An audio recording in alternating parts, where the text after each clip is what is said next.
Hello बच्चों, मैं doctor Priyanka एक बार फिर से।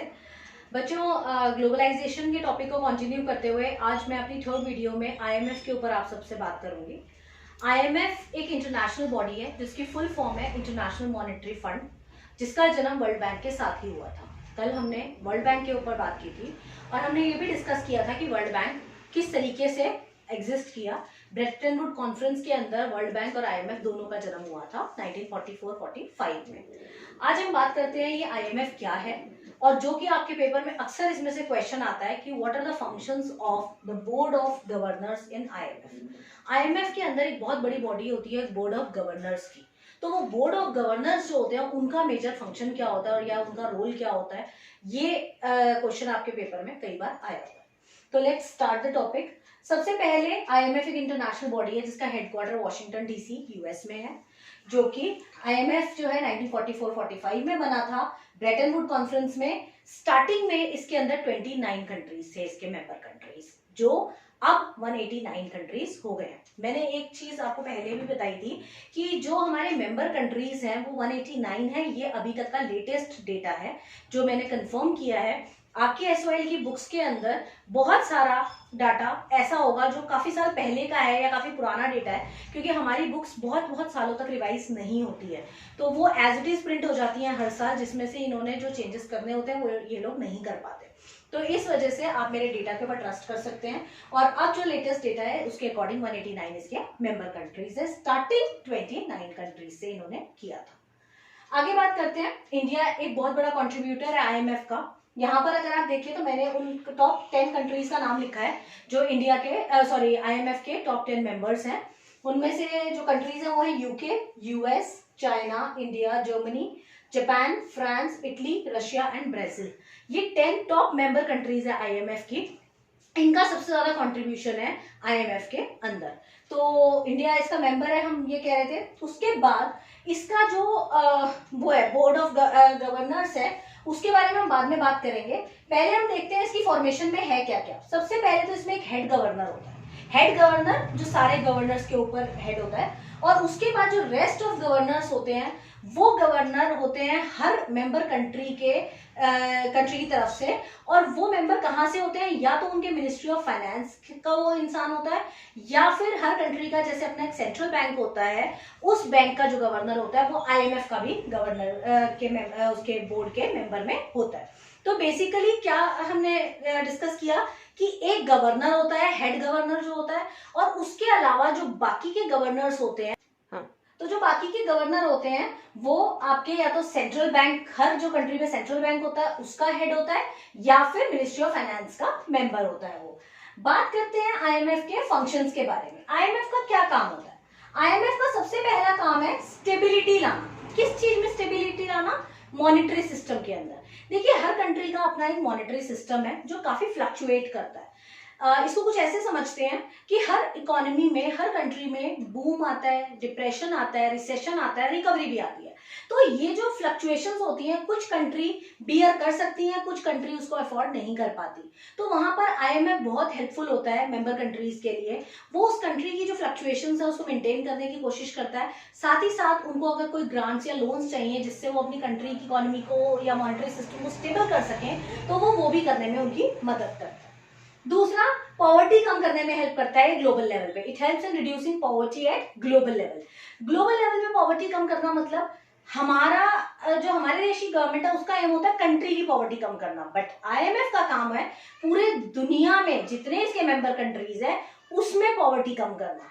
वो एक ग्लोबल लेवल पे सोचता है, वो एक मैक्रो लेवल पे सोचता है। तो इसलिए इसका एक ऑब्जेक्टिव ये भी होता है कि वो पॉवर्टी को रिड्यूस करे ग्लोबल लेवल पे।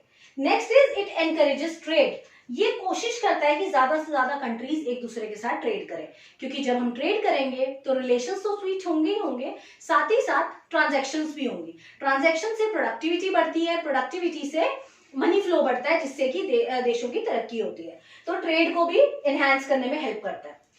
साथ ही साथ ये ट्रैक करता है डेवलपमेंटल रिकॉर्ड्स। कैसे?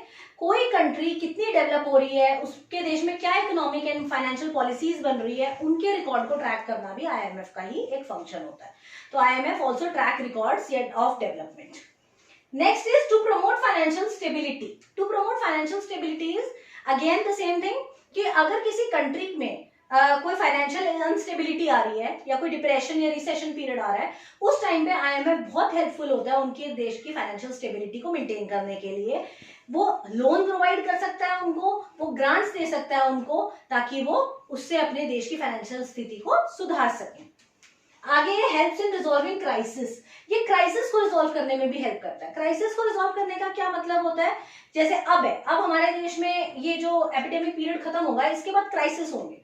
क्राइसिस क्या होता है, जब चीजों की शॉर्टेज हो जाती है, चारों तरफ हाहाकार मच जाता है, चीजें मिलती नहीं है, प्राइसेस बढ़ जाते हैं, उस केस में देश में इंस्टेबिलिटी क्रिएट होती है और उस सिचुएशन को कवर अप करने के लिए आईएमएफ अपना हाथ आगे बढ़ा के देशों की मदद करता है, और खासकर अपने कॉन्ट्रीब्यूटर मेंबर्स की तो उसको करनी ही पड़ती है, क्योंकि उन्होंने अपना पैसा लगाया हुआ है आईएमएफ पे।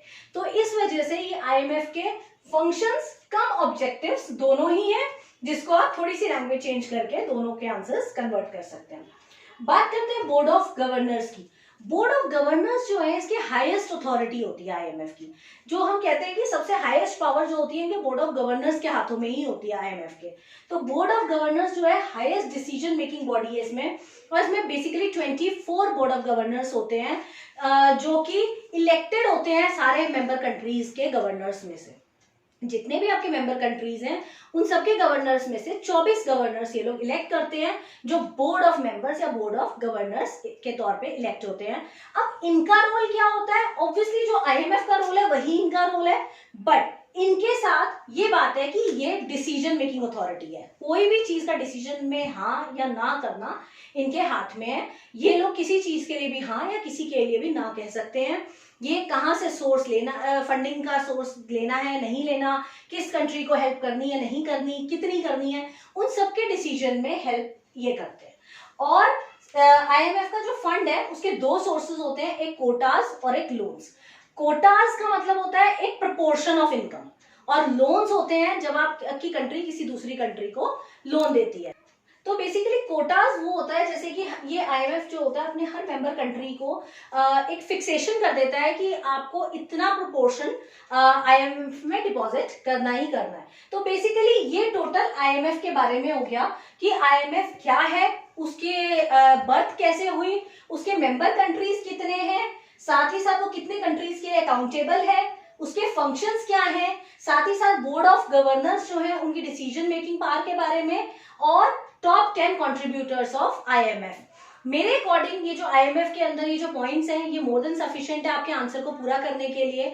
तो आईएमएफ अपने आप में एक बहुत बड़ी मॉनेटरी अथॉरिटी है, इनफैक्ट देश की सबसे बड़ी मॉनेटरी अथॉरिटी है, जिसकी पेरेंट बॉडी यूएन है, यूनाइटेड नेशन, जो इन सबको सपोर्ट करता है। तो वर्ल्ड बैंक आईएमएफ दोनों एक ही साथ जन्म लिया इन दोनों ने ही, तो ये दोनों साथ साथ ही वर्किंग करते हैं। तो आईएमएफ भी अपने आप में एक बहुत बड़ा क्वेश्चन है। अभी तक हम 3 टॉपिक डिस्कस कर चुके हैं, World Bank, World Trade Organization and IMF.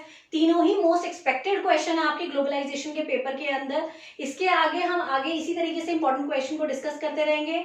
तब तक आप इसी तरीके से चैनल को सब्सक्राइब करें और वीडियोज को लाइक कर दें। Thank you.